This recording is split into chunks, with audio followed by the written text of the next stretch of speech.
everyone, this is Tanishka. I just thought I would share with you my thoughts on Beltane, Halloween, however you celebrate it.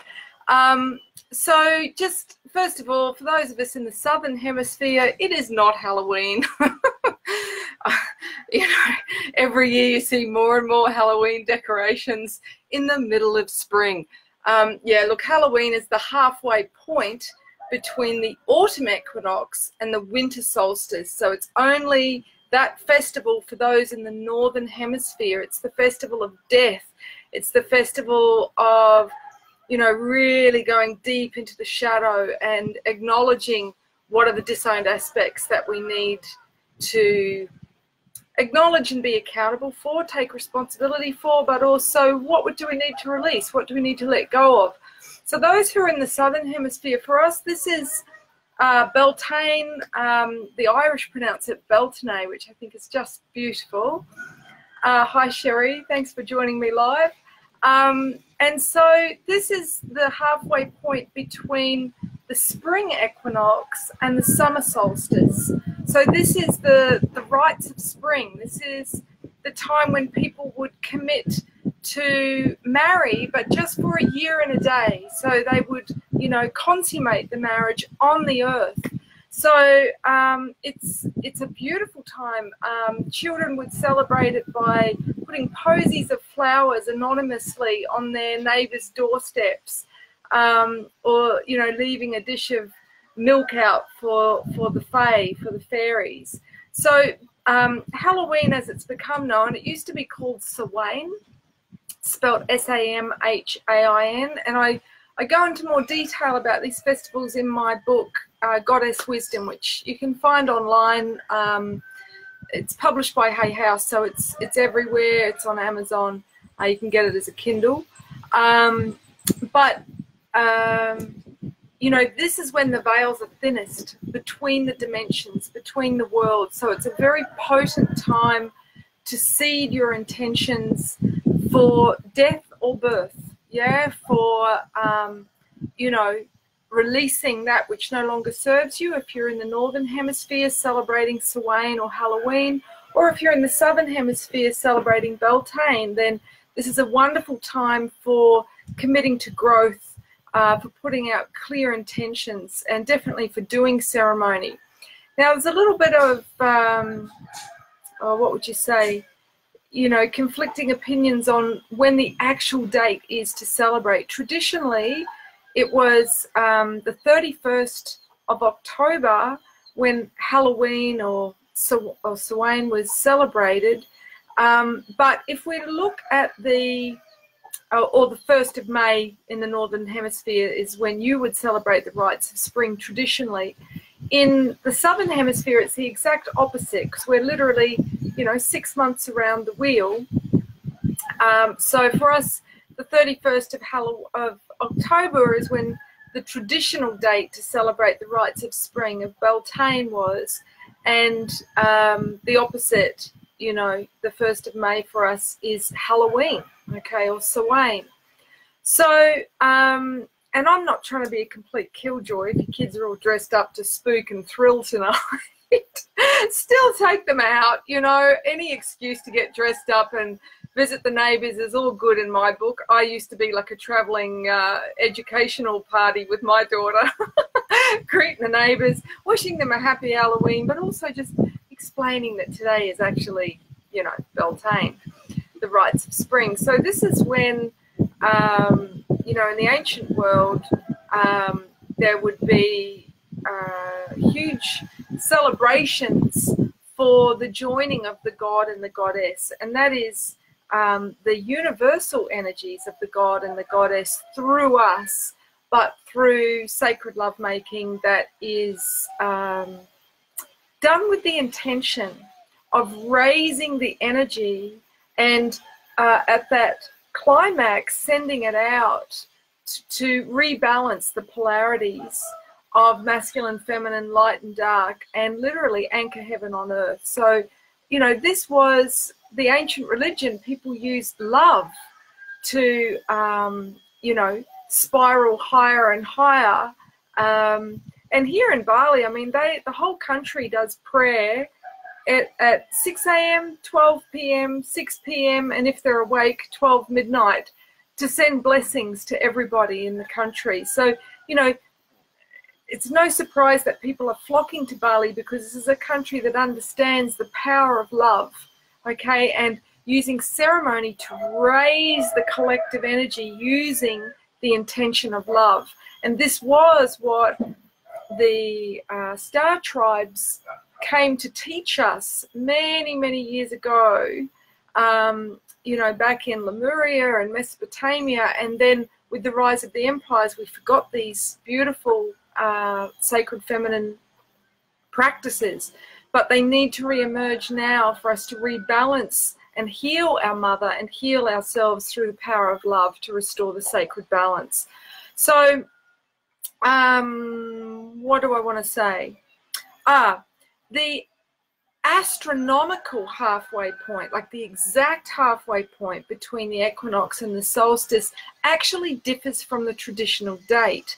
So this year, in 2018, as I'm filming this, in the southern hemisphere, the exact halfway point is November the 7th, okay, which is 2 days after Venus is back visible in the sky, this time as the dawn star, the morning star. So she's still invisible at the moment. She has turned the corner. She's out of her descent phase, and she's now in the phase of being the resurrected goddess, of rising and bringing with her illumination for us to see what our lessons in love have been, okay? And that may have been a very steep descent for some, maybe for all. But now is the time for us to put those insights into practice.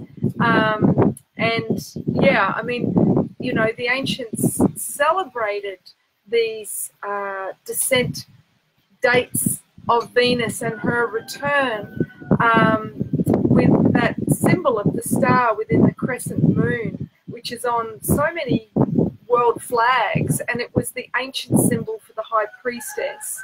So, you know, the ancient people, before the rise of the empires, they did everything in alignment with the natural cycles, which was all part of this understanding that, you know, we are all interconnected, and that the more we align with the natural cycles, the more we move into a state of grace instead of, you know, spiraling down into entropy and fear. We raise ourselves up, we raise each other up with, you know, with love, which is ascension. So for those of you in the northern hemisphere, you're on the other side of the date line, so it will be November 6th will be the exact halfway point between your autumn equinox and your winter solstice, so the exact date for Samhain or Halloween. However, a lot of people usually celebrate it on the full moon closest to that seasonal vortex, because a full moon, you know, is when everybody is feeling high, feeling a sense of communion. It's the time of sacred union, when the most amount of sunlight is being reflected by the moon. That's what creates a full moon. So it's this time of closeness and drawing together and union between opposites.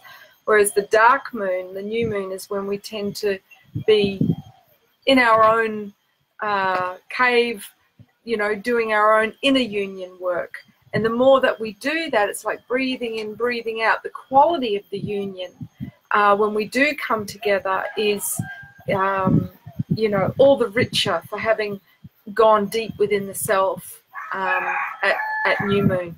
So yeah, look, that's just my thoughts on you know, this.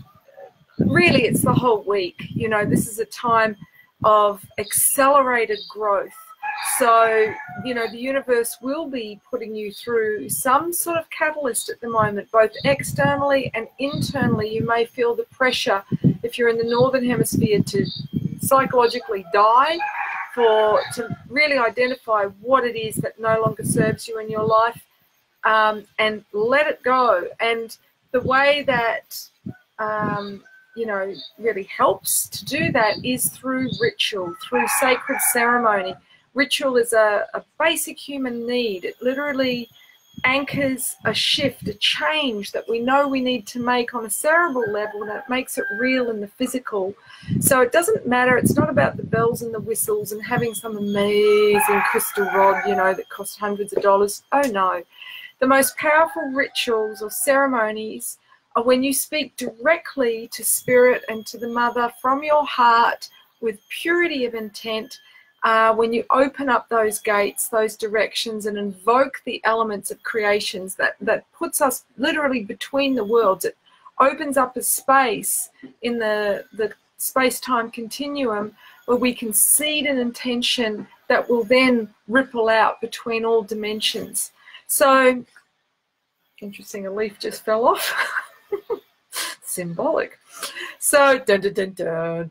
So, yeah, so I did a ceremony just here on my own this morning, and it was powerful, you know. It's like if we open ourselves up to be that conduit, to be the vessel, you will feel the energies moving through you. You might have huge emotion come up. So, yeah, you don't need someone else to facilitate you. If you're wondering about how to create your own simple but powerful rituals, again, that's in my latest book, Goddess Wisdom. It is not just for women, it's for men as well. So these ancient feminine teachings support all of us to live in alignment with the natural cycles. And just on that, it is a very powerful time to also be seeding intention for love, for relationships in the first 7 to 10 days of Venus, you know, resurrecting herself from the underworld. So and now until November 6th is a very powerful time to seed your intentions there in that area of your life. Obviously, well, maybe not obviously, but never ever impose your will on another, okay? That is against universal law, and it will backfire on you. So whatever you send out trying to consciously wield energy and affect the free will of somebody else will literally come back to you know, threefold. So yeah, it's, you always want to, any ceremony, make sure that you say in accordance with free will and for the highest good of all. So that just puts, you know, like an insurance caveat over the top of it that says, you know, if anything that I've spoken or the energy that I've raised with the intention is not in total alignment with divine will, that it does not happen. Okay, so that's how we make sure that we really are integrity with magic. And magic is simply the directing of energy, and we all have that ability. I love that, you know, films like Harry Potter and books like Harry Potter and Lord of the Rings are bringing magic back into our lives, because, you know, if we do ceremony without summoning the elements, summoning the energies and feeling them experientially through our own body, then the rituals are meaningless. They're like pantomimes. And this is what has happened with organized religion. And so people are going through the paces but not feeling the power of it because there is no power in it. So, yeah, I mean, children naturally do ritual if they're playing in nature, because it is part of who we are and how we are, that we speak directly to the universe and we seed our intentions. So it's wonderful to know when the vortices are, when the high points are, and this is one of them this week. You know, this is why the star beings directed Stonehenge and all the various ziggurats and pyramids to be built in alignment with the constellations, so that at these times, during these vortices, this is a seasonal chakra, a time of accelerated energy, accelerated growth. The ancient priests and priestesses, the shamans, would come together in these power places on the mother's grid within the energy field of the earth and do ceremony to raise the consciousness of the collective. And without these ceremonies being done, the consciousness spiraled down into entropy. So the more people who gather with love in their hearts to do simple ceremony, whether it's you on your own, in your back garden or in your lounge room, or whether it's you gathering some friends around, to mark these beautiful ancient seasonal vortices known as the Sabbats, which is where we get, you know, the Sabbatu, the, you know, the Sabbath, the most sacred days, the days of accelerated growth.